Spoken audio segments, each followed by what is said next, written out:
ಆರಿಗೆ ದುಶ್ಮನ್ ಕಹಾಯ ಅಂತ ಹೇಳಿದ್ರೆ ಊರು ತುಂಬ ಯಾಕೆ ಅಂತ ಗೊತ್ತಿಲ್ಲ ನನಗೆ. 450cc ಚಾರ್ಜಿ ಕಟ್ ಆಗ್ತಾ ಇದೆಯಾ, ಬ್ರ್ಯಾಂಡ್ ಇಶ್ಯೂನಾ, ಹೀಟಿಂಗ್ ಇಶ್ಯೂನಾ, ಎಲ್ಲದ್ರ ಬಗ್ಗೆ ಇವಾಗ ವಿಡಿಯೋ ಮಾಡಿ ತೋರಿಸ್ತೀನಿ ಬನ್ನಿ.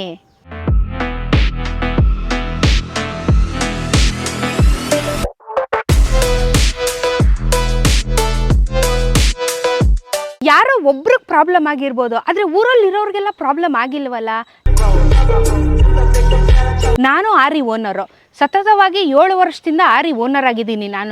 ಇದುವರೆಗೂ ನಾನೇನಾದರೂ ಪ್ರಾಬ್ಲಮ್ನ ನಿಮ್ಮ ಮುಂದೆ ಹೇಳಿದ್ದೀನ ಅಥವಾ ಸೋಷಲ್ ಮೀಡಿಯಾದಲ್ಲಿ ತೋರಿಸಿದ್ದೀನ? ನನ್ನ ಕಾಂಟೆಂಟ್ನ ಫಾಲೋ ಮಾಡ್ಕೊಂಡು ಬಂದಿರೋರಿಗೆ ಗೊತ್ತಿರುತ್ತೆ ಸ್ವಾತಿ ಹೆಂಗೆ ಇರೋದನ್ನು ರಾ ಕಂಟೆಂಟ್ ತೋರಿಸ್ತಾಳೆ, ಇರೋದನ್ನು ಡೈರೆಕ್ಟಾಗಿ ಹೇಳ್ತಾಳೆ ಅಂತ ಹೇಳಿ. ಸೊ ಯಾಕೆ ಈ ಥರ ಕೆರ್ಕೊಂಡು ಕಂಪ್ನಿಗಳ ಮೇಲೆ ಬ್ಲೇಮ್ ಮಾಡ್ತಾ ಇದ್ದೀರಾ ಅಂತ ಗೊತ್ತಾಗ್ತಿಲ್ಲ. ನಾನು ಒಂದು ಪ್ರಶ್ನೆಗೆ ಉತ್ತರ ಕೊಡಿ. ನೀವು ಜಗತ್ತಲ್ಲಿ ನೀವು ಯಾರೂ ತಪ್ಪೇ ಮಾಡಿಲ್ವಾ? ಯಾವ ಮ್ಯಾನುಫ್ಯಾಕ್ಚರಿಂಗ್ ಬ್ರ್ಯಾಂಡ್ಗಳು ತಪ್ಪು ಮಾಡಿಲ್ವಾ? ಎಲ್ಲ 100% ಪಕ್ಕಾ ಮ್ಯಾನುಫ್ಯಾಕ್ಚರ್ ಮಾಡಿ ಬಿದಿಗೆ ಬಿಡ್ತಾರಾ? ಯಾಕೆ ಈ ಥರ ಹೇಟ್ ರೇಟ್ಸ್ನ ಸ್ಪ್ರೆಡ್ ಮಾಡ್ತಾ ಇದ್ದೀರಾ ಗೊತ್ತಾಗ್ತಿಲ್ಲ ನನಗೆ. ಬುಲ್ಶಿಟ್ಗಳು ಮಾತಾಡಬಾರ್ದು. ಎಂಡ್ ಆಫ್ ದ ಡೇ ನಾನು ಪ್ರೌಡ್ ಆರಿ ಓನರ್ ಅಂತ ಹೇಳ್ಕೊತೀನಿ. So dedicated to our Royal Enfield owners ನಾನು ಅಷ್ಟೇ. ನಾನು ಹ್ಯಾಪಿ ಬಿಂದಾ ಸೂಪರ್. ನಾನು Royal Enfield is my love, my life. Specially ಗೊತ್ತಾ, ಹುಡುಗಿರಿಗೆ ರಾಯಲ್ ಎನ್ಫೀಲ್ಡ್ ಬೈಕ್ ಬಿಟ್ಟು ಬೇರೆ ಯಾವ ಬೈಕ್ ಇಷ್ಟ ಕೇಳಿ, ಫಸ್ಟ್ ಪ್ರಿಫರೆನ್ಸ್ ಕೊಡೋದೇ ಆರಿಗೆ. ಯಾಕೆ ಅಂದರೆ ಕಂಫರ್ಟ್ ಝೋನ್ ಆಗಿರ್ಬೋದು ಅಥವಾ ಅವ್ರು ಕೊಡುವಂಥ ಸೌಲಭ್ಯಗಳಾಗಿರ್ಬೋದು, ಅದ್ರ ಬಗ್ಗೆ ನಾನು ಹೇಳ್ತೀನಿ. ಇವತ್ತು ನನ್ನ ಜೊತೆಗಿದೆ ಹಿಮಾಲಯನ್ 450. ಮೈಸೂರು ಹತ್ರ ಗಾಡಿ ಇತ್ತು, ಇಸ್ಕೊಂಡು ಇವಾಗ ರಿವ್ಯೂ ಮಾಡ್ತಾ ಇದ್ದೀನಿ. ಲೇಟ್ ಆದರೂ ಪರವಾಗಿಲ್ಲ, ಯಾಕಂದರೆ ಬೈಕ್ ರಿವ್ಯೂಸು ಫಾರ್ ಎವರ್, ಇವತ್ತಲ್ಲ ನಾಳೆ ಅದು ಹೆಲ್ಪಿಗೆ ಬಂದೇ ಬರುತ್ತೆ. ಸೊ ಇವತ್ತು ಹಿಮಾಲಯನ್ 450 ನಮ್ಮೊಟ್ಟಿಗಿದೆ, ರಿವ್ಯೂ ಮಾಡೋಣ ಬನ್ನಿ. ಈ ಗಾಡಿನ ನಾನು ಹಳೆ ಹಿಮಾಲಯನ್ 411cc ನನ್ನ ಹತ್ರ ಏನಿದೆ ಅದಕ್ಕೂ ಇದಕ್ಕೂ ನಾನು ಕಂಪ್ಯಾರಿಸನ್ನ ಮಾಡೋದಿಲ್ಲ. ಯಾಕೆ ಅಂತ ಹೇಳಿದ್ರೆ, ಒಂದು ಬಾಡಿ ಬಿಲ್ಟ್ ಆಗಿರ್ಬೋದು ಅಥವಾ ಇದನ್ನು ಇವರು ಬಿಲ್ಟ್ ಮಾಡಿರೋ ರೀತಿ ಸಿಕ್ಕಾಪಟ್ಟೆ ಡಿಫ್ರೆನ್ಸ್ ಆಗಿದೆ. ಸೊ ಅದಕ್ಕೂ ಇದಕ್ಕೂ ನಾನು ಯಾವುದೇ ರೀತಿಯಾಗಿರುವಂಥ ಕಂಪ್ಯಾರಿಸನ್ನ ಮಾಡೋದಿಲ್ಲ. ಸೊ ಬೇಸಿಕಲಿ ಇದು ನಿಮಗೆ ಗೊತ್ತಿರೋ ಹಾಗೆ 450cc. ಫ್ರಂಟ್ ವ್ಯೂಯಲ್ಲಿ ನೋಡಿದ್ರೆ ನಿಮಗೆ ಹ್ಯಾಲೋಜನ್ ಲೈಟ್ಸ್ಗಳಿಗೆ ಇವಾಗ ಆರಿಯವರು ಗುಡ್ ಬೈ ಹೇಳಾಯಿತು. ಸೊ ಇವಾಗ ನಮಗೆ ಬರ್ತಾ ಇರುವಂಥದ್ದು LED ಲೈಟ್ಸ್ಗಳು. ಸೊ ಹಾಗೆಯೇ ನಿಮಗೆ ಇಂಡಿಕೇಟರ್ಸ್ ಸಹ ನಿಮಗೆ LED ಬರುತ್ತೆ. ಸೊ ಹ್ಯಾಲೋಜನ್ ಕಾಲ ಎಲ್ಲ ಹೋಯ್ತು, ಇವಾಗ ಆರಿಯವರು ಅಪ್ಗ್ರೇಡ್ ಆಗಾಯಿತು. ಮುಂದೆಗಡೆ ವೀಲ್ನ ನೋಡಿದ್ರೆ ನಾವು 200 mm ಟ್ರಾವೆಲ್ ಫೋರ್ಕ್ನ ಕೊಟ್ಟಿದ್ದಾರೆ. ಸೊ ಫೋರ್ಕ್ ಏನು ಕಾಣಿಸ್ತಿದೆಯಲ್ಲ, ಇದು 200 mm ಕೊಟ್ಟಿದ್ದಾರೆ. ಸೊ ವೀಲ್ ಕೂಡ ನೀವು ನೋಡಿದ್ರೆ ತುಂಬ ವೈಡಾಗಿ ಕೊಟ್ಟಿರುವಂಥದ್ದು. ಜೊತೆಗೆ ನಿಮಗೆ 21 ಇಂಚು ವೀಲ್ ಬರುತ್ತೆ. ಇದರ ಸೈಜ್ ಬಂದು ನಿಮಗೆ 21 ಇಂಚ್ ಬರುತ್ತೆ. So upside down fork 43 mm ಕೊಟ್ಟಿದ್ದಾರೆ. ಹಾಗೆಯೇ ಆರಿಯಲ್ಲಿ ಫಸ್ಟ್ ಟೈಮು ನಿಮಗೆ liquid cooled engine single cylinder ಹಿಮಾಲಯನಲ್ಲಿ ನಿಮಗೆ ರೆಡಿನ ಮಾಡಿರುವಂಥದ್ದು. ಸೊ ನಿಮಗೆ ಬೇಸಿಕಲಿ ಎಲ್ಲನೂ ಆಯಿಲ್ ಕೂಲ್ಡ್ ಇಂಜಿನ್ ಇರ್ತಿತ್ತು, ಬಟ್ ಇದರಲ್ಲಿ ನಿಮಗೆ ಲಿಕ್ವಿಡ್ ಕೂಲ್ಡ್ ಇಂಜಿನ್ನ ಆರಿಯಲ್ಲಿ ಡೆವಲಪ್ನ ಮಾಡಿದ್ದಾರೆ. ಹಾಗೆಯೇ ನೀವು ಇಂಜಿನ್ನ ನೋಡೋದಾದರೆ ಇಂಜಿನಲ್ಲಿ ಸಹ ಬಹಳಷ್ಟು ಡಿಫ್ರೆನ್ಸ್ ಕಾಣುವಂಥದ್ದು. ಸೊ ಈ ಡಿಸೈನ್ ಏನು ಕಾಣಿಸ್ತಿದೆ ನಿಮಗೆ, ಈ ಡಿಸೈನು ಕಂಪ್ಲೀಟಾಗಿ ಯೂನಿಕ್ ಆಗಿರುವಂಥದ್ದು. ಈ ಒಂದು ಇಂಜಿನ್ಗೆ ಹೆಸರು ಕೂಡ ಇಟ್ಟಿದ್ದಾರೆ ಶೇರ್ಪಾ ಇಂಜಿನ್ ಅಂತ ಹೇಳಿಬಿಟ್ಟು. ಏನಕ್ಕೆ ಅಂತ ಹೇಳಿದ್ರೆ, ಇಸ್ ಮೇಡ್ ಫಾರ್ ಹಿಮಾಲಯನ್ಸ್. ಶೇರ್ಪಾ ಅಂತ ಯಾರನ್ನು ಫಸ್ಟ್ ಆಫ್ ಆಲ್ ಕರೀತಾರೆ ಅಂತ ಹೇಳಿದ್ರೆ, ಹಿಮಾಲಯಸ್ಗಳಲ್ಲಿ, ನೇಪಾಳಗಳಲ್ಲಿ ಮೌಂಟ್ ಎವರೆಸ್ಟ್ ಟ್ರೆಕ್ಕಿಂಗ್ ಎಲ್ಲ ಹೋದಾಗ ಲಗೇಜ್ ಎತ್ಕೊಂಡು ಹಿಂದೆಗಡೆ ಬರ್ತಾರಲ್ವ, ಅಂಥವ್ರನ್ನ ಶೇರ್ಪಾ ಅಂತ ಕರೀತಾರೆ. ಸೊ ಎನಿ ಟೆರೇನ್ಸ್ಗೆ ಈ ಒಂದು ಗಾಡಿ ಆಗುತ್ತೆ ಅಂತ ಹೇಳಿ ಕಂಪ್ಯಾರಿಸನ್ನ ಮಾಡಿ, ಇದು ಶೇರ್ಪಾ, ಇದು ಮೆಂಟ್ ಫಾರ್ ಹಿಮಾಲಯನ್ಸ್ ಅಂತ ಹೇಳಿಬಿಟ್ಟು ಒಂದು ಇಂಜಿನ್ನ ಇದನ್ನು ಶೇರ್ಪಾ ಇಂಜಿನ್ ಅಂತ ಕೂಡ ಇದಕ್ಕೆ ಕರೆದಿರುವಂಥದ್ದು. ಸೊ ಒಂದು ಸ್ವಲ್ಪ ಡಿಫ್ರೆಂಟ್ ಯೂನಿಕ್ ಆಗಿರುವಂಥ ಒಂದಷ್ಟು ವಿಚಾರಗಳು ನಮಗೆ ಈ ಹಿಮಾಲಯನಿಂದ ತಿಳ್ಕೊಳಕ್ಕಾಗುತ್ತೆ. ಎಕ್ಸಾಸ್ಟ್ ಕೂಡ ನೋಡ್ಬೋದು, ತುಂಬ ಕಾಂಪ್ಯಾಕ್ಟಾಗಿ ಮಾಡಿದ್ದಾರೆ. ಹಳೆ ಹಿಮಾಲಯಲ್ಲಿ ನೀವು ಹಿಮಾಲಯನಲ್ಲಿ ನೋಡಿದರೆ ತುಂಬ ಉದ್ದ ಇತ್ತು, ಬಟ್ ಇದರಲ್ಲಿ ನೋಡಿ ತುಂಬ ಚಿಕ್ಕದಾಗಿ ಕಾಂಪ್ಯಾಕ್ಟಾಗಿ ಮಾಡಿದ್ದಾರೆ. ಸೊ ನಿಮಗೆ ಅದೊಂಥರ ಲುಕ್ ವೈಸು ತುಂಬಾ ಡೀಸೆಂಟಾಗಿ ಕಾಣಿಸುವಂಥದ್ದು. ಹಾಗೆಯೇ ಈ ಗಾಡಿ ಎಷ್ಟು ಕೊಡುತ್ತೆ ಅಂತ ಹೇಳಿದ್ರೆ, ನಿಮಗೆ ಪವರು ಇದರದ್ದು 40 PS ಇದೆ. ಹಾಗೆಯೇ ಟಾರ್ಕ್ ಬಂದು 40 Nm ಇರುವಂಥದ್ದು. ಸೊ ನಿಮಗೆ ನೆಕ್ಸ್ಟು ಇದರ ಗ್ರೌಂಡ್ ಕ್ಲಿಯರೆನ್ಸ್ ಬಗ್ಗೆ ಮಾತಾಡೋದಾದರೆ, ನಾವು ಟೋಟಲ್ ಆಗಿ ನಿಮಗೆ 230 mm ಗ್ರೌಂಡ್ ಕ್ಲಿಯರೆನ್ಸ್ನ ಕೊಟ್ಟಿದ್ದಾರೆ. For better. ನೀವು ಹಳೆ ಗಾಡಿಗೂ ಈ ಗಾಡಿಗೂ ಅದಕ್ಕೆ ನಾನು ಕಂಪ್ಯಾರಿಸನ್ ಕೊಡೋದಕ್ಕೆ ಹೋಗಲ್ಲ ಅಂತ ಹೇಳಿದ್ದು. ಸೊ ನೀವು ಎಷ್ಟು ಡಿಫ್ರೆನ್ಸ್ ಇದೆ ನೋಡಿ. ನಾನು ಗ್ರೌಂಡ್ ಲೆವೆಲಿಗೆ ಫೋನ್ ಇಟ್ಟಿದ್ದೀನಿ. ಸೊ ನೀವು ಅಲ್ಲಿ ನೋಡಿದ್ರೆ ನಿಮ್ಗೆ ಎಷ್ಟು ಡಿಫ್ರೆನ್ಸ್ ಕಾಣಿಸ್ತಾ ಇದೆ ಅಲ್ವಾ. ಸೊ 230 mm ಇದರ ಒಂದು ಕ್ಲಿಯರೆನ್ಸ್ ಕೊಟ್ಟಿದ್ದಾರೆ. ಓವರಾಲು ಈ ಗಾಡಿಯ ವೆಯ್ಟ್ ಬಂದು ನಿಮಗೆ 198 kgs ಇರುವಂಥದ್ದು. ವಿತೌಟ್ ಫ್ಯೂಲ್ ಹೇಳ್ತಾ ಇದ್ದೀನಿ, 198 kgs ಇದೆ. ಸೊ ನೆಕ್ಸ್ಟು ಪೆಟ್ರೋಲ್ ಟ್ಯಾಂಕ್ ಬಗ್ಗೆ ಮಾತಾಡೋದಾದರೆ, ಪೆಟ್ರೋಲ್ ಟ್ಯಾಂಕ್ ನೋಡಿದ ತಕ್ಷಣ ವಿಯರ್ಡ್ ಅನಿಸ್ಬೋದಲ್ವ ನಿಮಗೆ, ಯಾಕಪ್ಪ ಇದು ಇಷ್ಟೊಂದು ಬಲ್ಕಿ ಆಗಿದೆ, ಇಷ್ಟಪ್ಪ ಇದೆಯಲ್ಲ, ಕೂತ್ಕೊಳ್ಳೋ ಕಂಫರ್ಟ್ ಆಗುತ್ತಾ, ಸೀಟ್ ಇಷ್ಟೇ ಚಿಕ್ಕದಿದೆ ಅಂತ ಹೇಳಿಬಿಟ್ಟು. ಸೊ ಈ ಒಂದು ಟ್ಯಾಂಕ್ ಕೆಪಾಸಿಟಿ 17 ಲೀಟ್ರ್ ಕೊಟ್ಟಿದ್ದಾರೆ. ನಮ್ಮ ಹಳೆ ಗಾಡಿಯಲ್ಲಿ ನಮಗೆ ಆಲ್ಮೋಸ್ಟು 15 ಲೀಟರ್ಸ್ ಕೊಟ್ಟಿದ್ರು, 2 ಲೀಟ್ರು ಇದರಲ್ಲಿ ಜಾಸ್ತಿ ಮಾಡಿರುವಂಥದ್ದು. ಸೀಟ್ ಹೈಟ್ ಏನು ಕಾಣಿಸ್ತಿದೆಯಲ್ಲ, ಈ ಸೀಟ್ ಹೈಟ್ನ ನೀವು ಮಾಡಿಫಿಕೇಷನ್ ಮಾಡಿಸ್ಕೋಬೋದು. ಬೇಸಿಕಲಿ 825 mm ಇಂದ ಶುರುವಾಗಿ ನೀವು ಮಾಡಿಫಿಕೇಷನ್ ಮಾಡಿಸ್ಕೋತೀನಿ ಅಂತ ಹೇಳಿದ್ರೆ 845 mm ತನಕನೂ ನಿಮಗೆ ಈ ಸೀಟ್ ಹೈಟ್ನ ನೀವು ಎಕ್ಸ್ಟೆಂಡ್ ಮಾಡಿಸ್ಕೋಬೋದು, ಆಲ್ಟ್ರೇಷನ್ ಕೂಡ ಮಾಡಿಸ್ಕೋಬೋದಾಗಿದೆ. ಗಾಡಿಯಲ್ಲಿ ರೈಡ್ ಬೈ ವೈರ್ ಅಂತ ಹೇಳಿ ಸೇಮ್ ಟೆಕ್ನಾಲಜಿ ನಾನು ನಿಮಗೆ NS400ಅಲ್ಲಿ ಏನು ಎಕ್ಸ್ಪ್ಲೈನ್ ಮಾಡಿದೆ, NS400Z ಅಲ್ಲಿ ರೈಡ್ ಬೈ ವೈರ್ ಅಂತ ಹೇಳಿ ಸೇಮ್ ಟೆಕ್ನಾಲಜಿನ ಈ ಗಾಡಿಯಲ್ಲೂ ಸಹ ಯೂಸ್ ಮಾಡಿದ್ದಾರೆ. ತುಂಬ ಜನ ಆ್ಯಕ್ಚುಲಿ ಆ ವಿಡಿಯೋನ ಬಿಟ್ಟ ಮೇಲೆ ಕಮೆಂಟ್ಸಲ್ಲಿ ತಿಳಿಸೋದಕ್ಕೆ ಶುರು ಮಾಡಿದ್ರಿ, ರೈಡ್ ಬೈ ವೈರು ಸೆನ್ಸರ್ ರೀತಿಯಲ್ಲಿ ವರ್ಕ್ ಆಗುತ್ತೆ ನಮಗೆ. ಸೊ ಬೇಸಿಕಲಿ ನಾನು ಅದು ಮೆಕ್ಯಾನಿಸಮ್ ಹೆಂಗೆ ವರ್ಕ್ ಆಗುತ್ತೆ ಅಂತ ಸಹ ನಿಮಗೆ ಎಕ್ಸ್ಪ್ಲೈನ್ ಮಾಡಿದ್ದೀನಿ ಆ ವಿಡಿಯೋದಲ್ಲಿ. ಈಗ ಇಫ್ ಇನ್ ಕೇಸ್ ಈ ಸೆನ್ಸರ್ ಏನಾದರೂ ಹಾಳಾಯಿತು ಅಂತ ಹೇಳಿದ್ರೆ ಥ್ರಾಟಲ್ ರೆಸ್ಪಾನ್ಸೇ ಆಗೋದಿಲ್ಲ ಅನ್ನೋದು ನಿಮ್ಮ ತುಂಬ ಜನರ ಪ್ರಶ್ನೆ ಆಗಿತ್ತು. ಸೊ ಈ ಒಂದು ಗಾಡಿನ ಮ್ಯಾನುಫ್ಯಾಕ್ಚರ್ ಮಾಡಬೇಕಾದ್ರೆ ಅದರದ್ದು ಅಡ್ವಾಂಟೇಜು ಹಾಗೆ ಡಿಸ್ಅಡ್ವಾಂಟೇಜು ಎರಡು ಪ್ರಾಕ್ಟಿಕಲಿ ಅವರು ವರ್ಕೌಟ್ ಮಾಡೇ ಮಾರ್ಕೆಟಿಗೆ ಗಾಡಿನ ಬಿಟ್ಟಿರ್ತಾರೆ. ಸೊ ಸೆನ್ಸರ್ ಇಶ್ಯೂ ಆದರೆ ಅಂತ ಕೇಳುವಂಥ ಪ್ರಶ್ನೆಗೆ ಇದುವರೆಗೂ ಸೆನ್ಸರ್ ಇಶ್ಯೂ ಆಗಿಲ್ಲ ನೋಡಿರೋ ಹಾಗೆ. ಸೊ ಬೇಸಿಕಲಿ ಅದಕ್ಕೆ ಇನ್ನೊಂದು ಬ್ಯಾಕ್ ಎಂಡಲ್ಲಿ ಏನಾದರೂ ರೆಡಿ ಮಾಡಿರಬಹುದು ಅಂತಲೂ ಅನಿಸುತ್ತೆ ನನಗೆ. ಸೊ ರೈಡ್ ಬೈ ವೈಯರು ಇವಾಗಿನ ಟೆಕ್ನಾಲಜಿಗೆ ಇವರು ಅಪ್ಗ್ರೇಡ್ ಆಗ್ತಾ ಇರುವಂಥದ್ದು. ಸೊ ಈಗ ಹಳೆ ಕಾಲದಲ್ಲಿ ಏನು ವೈರಿಂಗ್ ಸಿಸ್ಟಮ್ ಇತ್ತು ಅದೆಲ್ಲನೂ ಇವಾಗ ಕಡ್ಡಾಗಿ ಸೆನ್ಸರ್ ಸಿಸ್ಟಮಲ್ಲಿ ಬರ್ತಾ ಇರುವಂಥದ್ದು. ಟೋಟಲ್ ಆಗಿ ಈ ಗಾಡಿ 6 ಗೇರ್ಗಳ ಜೊತೆಗೆ ಬರುತ್ತೆ. ಇದರಲ್ಲಿ ನಿಮಗೆ 2 ಮೋಡ್ ಇದೆ, ಎಕೋ ಮತ್ತು ಪರ್ಫಾರ್ಮೆನ್ಸ್ ಅಂತ ಹೇಳಿ. ಸ್ವಿಚಬಲ್ ABS ಇರುತ್ತೆ. ಎಕೋ ಹಾಗೆ ಪರ್ಫಾರ್ಮೆನ್ಸ್ ಮೋಡಲ್ಲಿ ಎರಡರಲ್ಲೂ ಸಹ ನೀವು ABSನ ಸ್ವಿಚ್ ಆನ್ ಮಾಡ್ಕೋಬೋದು, ಆಫ್ ಮಾಡ್ಕೋಬೋದು, ನಿಮಗೆ ಹೇಗೆ ಬೇಕೋ ಹಾಗೆ ಮಾಡ್ಕೋಬೋದು. ನನ್ನ ಹೈಟಿಗೆ ನನ್ನ ವೆಯ್ಟಿಗೆ ಆ್ಯಕ್ಚುಲಿ ನಾನು ಇವತ್ತೇ ಓಡಿಸ್ತಿರೋ 450ನ ಓಡಿಸಿಲ್ಲ. ಸೊ ಇದು TFT ಡಿಸ್ಪ್ಲೇ ನಿಮಗೆ ಮುಂದೆ ಆನ್ ಆಗಿದ ತಕ್ಷಣ ಕಾಣುತ್ತೆ ನೋಡಿ ನೀಟಾಗಿ RPM, ಹಾಗೆಯೇ ನಿಮಗೆ ಫ್ಯೂಲು, ABS ಆನು ಆಫು, ಹಾಗೆಯೇ ಎಷ್ಟು ಕಿಲೋಮೀಟ್ರು ಎಲ್ಲ ತೋರಿಸುತ್ತೆ. ಐಶು 2117 ಕಿಲೋಮೀಟ್ರ್ ಗಾಡಿ ಓಡಿಸಿದಾಳೆ ಇದುವರೆಗೂ. So let's go. ಇದೆಲ್ಲ ಮಾಮೂಲಿ. ಇಲ್ಲಿ ಮೋಡ್ ಚೇಂಜ್ ಮಾಡ್ಕೋಬೋದು ನೋಡಿ, ಇಲ್ಲಿ ಮೋಡ್ ನೋಡಿ, ರೈಡ್ ಮೋಡು, ಪರ್ಫಾರ್ಮೆನ್ಸ್, ABS ಆನು ಆಯಿತಾ ನೋಡಿ. ಆಮೇಲೆ ರೇರ್ ABS ಆಫು, ಇದು ಸ್ವಿಚಬಲ್ ಅಂತ ಹೇಳಿದ್ನಲ್ಲ ನಾನು.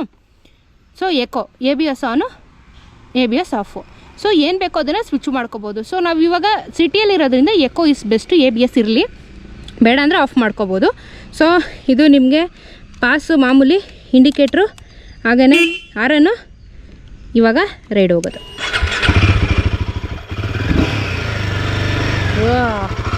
ಸೊ 6 ಗೇರ್ ಬರುತ್ತೆ ಗುರು. ನನ್ನ ಕಾಲ್ಗೆ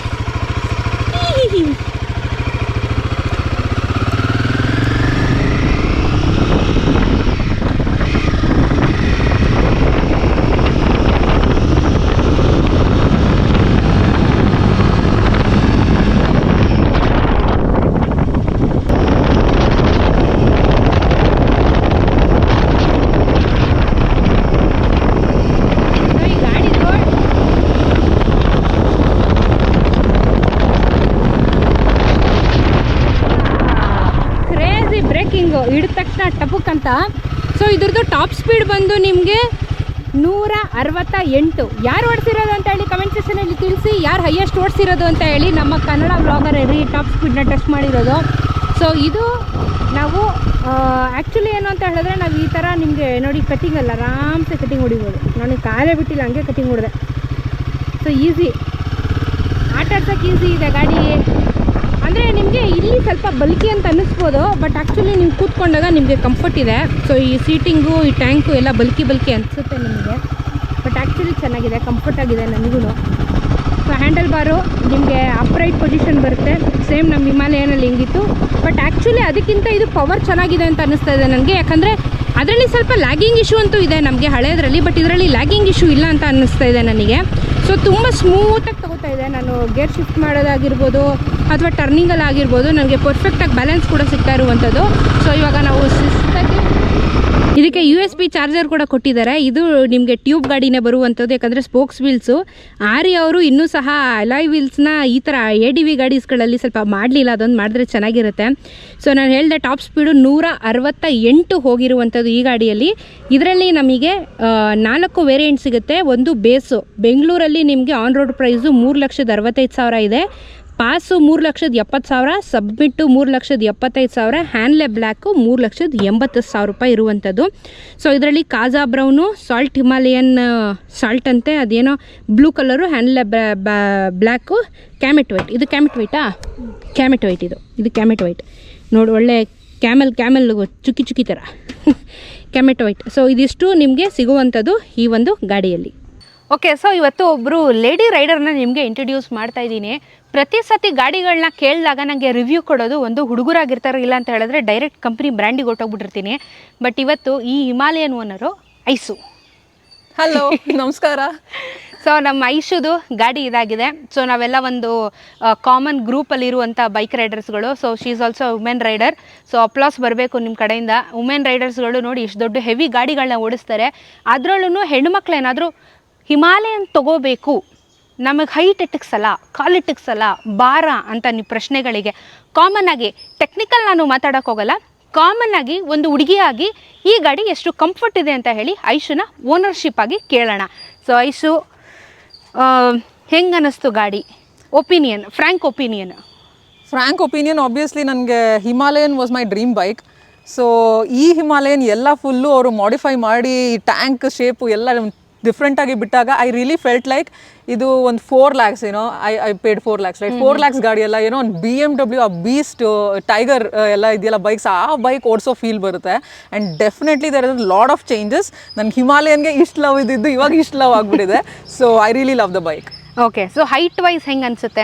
ಹೈಟ್ ವೈಸ್ ನಾನು 5.67 ಇದ್ದೀನಿ. ಸೊ 5'6" ಇದ್ದಾರೆ. ಕಾಲೆಟಿಕ್ಸುತ್ತಾ? ಇಟ್ಟಿಕ್ಸುತ್ತೆ ನೋಡಿ, ಕಾಲೆಟಿಕ್ಸುತ್ತೆ.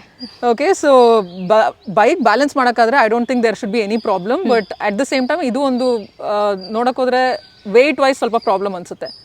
ಸೊ ಎಲ್ಲರೂ ಹೇಳಿದ್ರು ಟೈರ್ ಚೇಂಜ್ ಮಾಡು, ವೆಯ್ಟ್ ಕಡಿಮೆ ಮಾಡ್ಸೋಕ್ಕೆ ಅದು ಇದು ಅಂತ. ಬಟ್ ನಾನು ಇದಕ್ಕೇನು ಮಾಡಿಸ್ತಾ ಇಲ್ಲ, ನಾನೇ ಸ್ಟ್ರಾಂಗ್ ಆಗ್ತಾ ಇದ್ದೀನಿ. I am working out and becoming strong to handle this.